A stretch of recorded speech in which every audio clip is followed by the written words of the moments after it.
या गुरु ग्रंथ साहिब की कोई वाणी निकालकर उसमें से कुछ पुस्तक बनाकर उसका जो नित्य पाठ करना या नमाज करना, ये एक ही बात है। और इनसे क्या होगा, ज्ञान यज्ञ होता है। ज्ञान यज्ञ क्या होता है, जैसे शाम को बताया था कि जैसे खेत में बीज के फिर उसमें खाद और पानी की आवश्यकता पड़ती है, और खाद उसमें बीजा नहीं है, खाद पानी डालते रहे तो वो किसान नहीं है।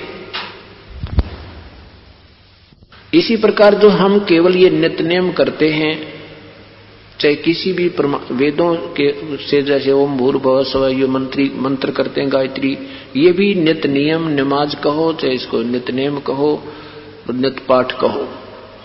इससे एक क्या होता है, तो ये ज्ञान होता है कि हम कौन हैं, कहां से आए, हमारा उद्देश्य क्या है, ये याद बनी रहती है। और फिर इन पाठों से हमें ज्ञान यज्ञ का भी पुण्य मिलता है। ऐसी 5 यज्ञ हैं। एक यज्ञ है धर्म की, दूसरी यज्ञ ध्यान, तीसरी यज्ञ हवन की, चौथी यज्ञ प्रणाम और 5वीं यज्ञ ज्ञान की है। ये 5 यज्ञ हमें इस भक्ति मार्ग को सफल करने के लिए करनी होंगी, परंतु पहले वो बीजना होगा सत्य नाम का। सत्य नाम रूपी बीज के फिर ये करेंगे, तब वो हमारा सत्य नाम रूपी बीज फलेगा। अगर हमने सतनाम ले लिया और ये यज्ञ नहीं की तो भी वो नहीं फलेगा, क्योंकि बीज खाद पानी बिना उभर नहीं सकता। अब देखो, कोई भी क्रिया किसी भी पवित्र धर्म में चल रही है वो व्यर्थ नहीं है, लेकिन वो सुचारू नहीं है। जैसे कोई एक बस का एक व्हील निकाल ले, एक गाड़ी का या कार का एक पहिया निकाल लिया और उसने धक्के देता फिर घुमाता है, अब कहता यही गाड़ी है, तो वो उसकी नादानी बालकपन है। हम कोई एक क्रिया कर रहे हैं, कोई व्रत कर रहा है, कोई गीता जी का पाठ से मुक्ति मान रहा है, कोई गुरु ग्रंथ साहिब की केवल नित्य उस वाणी से जप जी साहिब के पाठ से ही मुक्ति मान रहा है, कोई 5 वक्त नमाज करने से मुक्ति मान रहा है। परमात्मा कहते हैं ये तो तुम एक पहिया निकाल कर घुमाते फिर रहे हो गाड़ी का। ये सारे जोड़ जुगाड़ जुड़ के ये सारे ठीक हैं, ये अंग सही है, लेकिन आपने जोड़निया ना पाया इनको, तो अब ये सारे जोड़ दिए या गाड़ी पूरी बन गई। ऐसे अपने सदग्रंथों में प्रमाण है।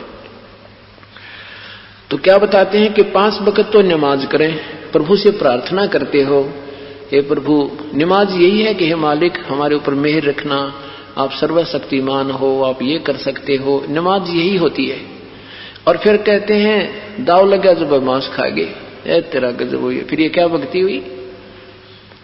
ये काहे की स्तुति की परमात्मा से। अब जैसे किसी सेठ के पास जाते हो और सेठ से साहूकार से आप पैसा भी मांगते हो और उसके बच्चे के गर्दन पर पैर रख रहे हो, वो कैसे आपको पैसे देगा, कैसे आपकी सुनाई करेगा? तो परमात्मा के एक जीव को मार रहे हैं और उसी के सामने अपनी सुरक्षा और अपने बच्चों की सुरक्षा की याचना कर रहे। ये कौन सी समझ की बात तुम्हारी? परमात्मा कहते हैं,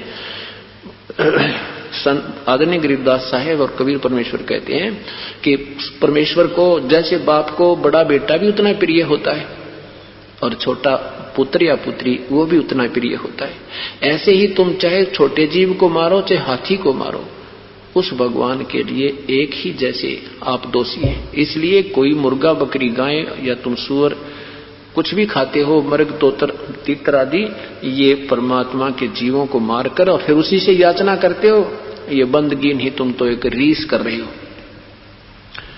5 वक्त नमाज गुजारे करें श्याम को खुना, और बिना बंदगी बोक बनोगे रहो जूनम जूना, पशु जूनी में जाओगे, ये मुक्ति मार्ग नहीं है।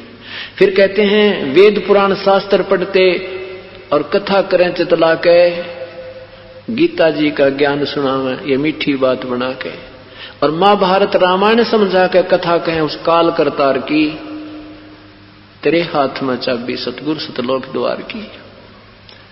कि जैसे वेद और शास्त्रों के बड़े ज्ञाता प्रसिद्ध हो रहे थे, किस प्रकार हो जाते थे ये विद्वान, कैसे पाक गए, इनकी विद्वता का ढोल कैसे बज गया। उस समय अपने पूर्वज जो थे वो अशिक्षित थे और परमात्मा को घना चाहने वाले थे, सीधी आत्माएं थी उनकी, बहुत विनम्र थे, भगवान से डरने वाले होते थे। और उस परमात्मा की विधि पाने के लिए, उनकी कथा कीर्तन सुनने के लिए ऋषि का नाम सुनकर, संत का नाम सुनकर उसके चारों तरफ मंडरा जाते थे, पहुंच जाते थे। और ये ऋषि जन संस्कृत ज्ञाता थे, संस्कृत में बोलते कुछ थे, उसका अनुवाद हमें कुछ करके सुनाते थे। ये कैसे ऋषि जी कहलागे, महर्षि कैसे कहलागे? एक समय की बात है, एक यात्री जा रहा था। एक शहर में पोस्टर लगे थे कि एक बहुत बड़ा विद्वान आया हुआ है, बहुत बड़ा गीता और वेदों के ऐसे ज्ञाता आज तक कोई हुआ ना हो सकता, बहुत ही विद्वान पुरुष है, बड़े अच्छे संस्कृत के ज्ञाता हैं, वेदों को तो कंठस्थ याद किया है।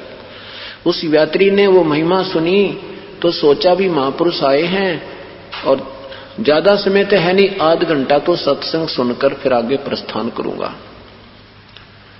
सत्संग का समय हुआ, यात्री सत्संग स्थल पर पहुंच गया।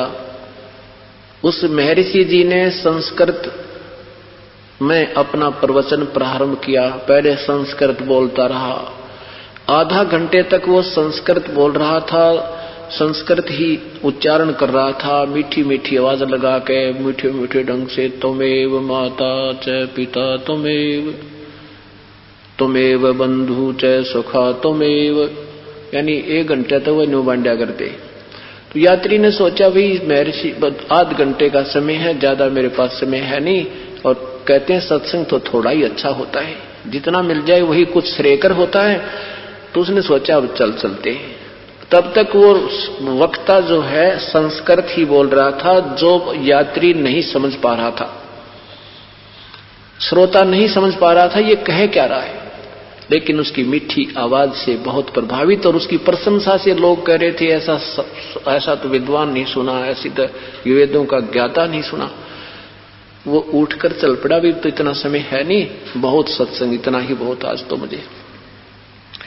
आगे वो जा रहा था, रास्ते में उसने किसी एक पाली से, एक ग्वाले से रास्ता पूछा। तो ग्वाले ने कहा कि आप कहां से आए हो यात्री, कहां जा रहे हो? यात्री ने कहा भी मैं उस गांव से आया हूं, उस गांव जा रहा हूं, और भाई यहां थोड़ी सी देर सत्संग भी सुनकर आया हूं। तो उस पाली ने कहा कि आजा बैठ जा यात्री, मुझे भी बता दे महापुरुष ने क्या वचन कहे, मेरा भी कल्याण हो जा। मैं जा तो सकता नहीं क्योंकि मेरे पास पशु बहुत हैं, भाई मुझे 2 बात जो सुनकर आया है तो मुझे बता दे। तो यात्री कहता है भाई ऐसा महापुरुष तो ना तो हुआ और ना हुआ, वेदों के ज्ञाता क्या कहने, वही पूछो मत, क्या बताऊं। तो वो कहता भी मुझे भी 2 बात बता दे, मेरा भी कल्याण हो जा। यात्री कहता भाई ये तो मुझे मालूम नहीं वो क्या कह रहा था, पर ऐसा विद्वान आज तक हुआ ना हुआ। अरे तेरा गफूटे बाग थरे, उस स्वयं को ये मालूम नहीं उसने क्या वचन कहे, संस्कृत बोल रहा है जो तेरी समझ में आई नहीं, फिर भी उसका प्रशंसक है। इसको कहते हैं लोक वेद।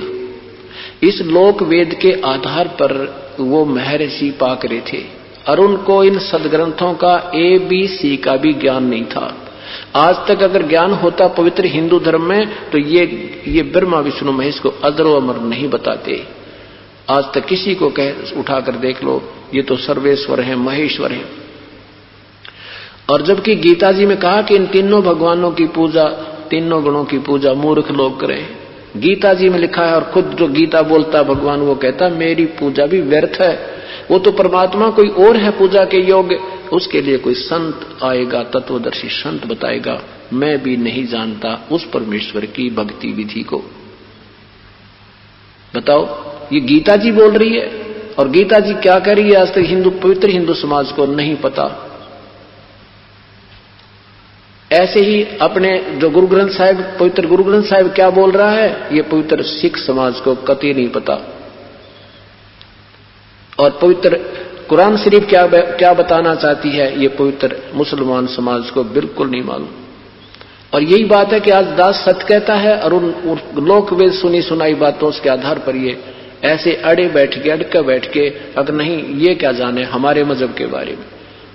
चलो उनके बारे में तो ना जानो, हिंदू धर्म में तो हमने 40 साल तो 38 साल तो मुझे हो गए थे वो रट्टे लगाते ने, और फिर देखा अपने सदग्रंथ क्या बता रहे हैं, ये हमारे वक्ता क्या बता रहे हैं। तो तब दास ने प्रार्थना की परमात्मा से, भगवान ये तो सारा संसार भूला पड़ा है, आप ही के बच्चे हैं, आप ही की आत्मा है, और ये काल के दूत हमें उलझाए बैठे हैं।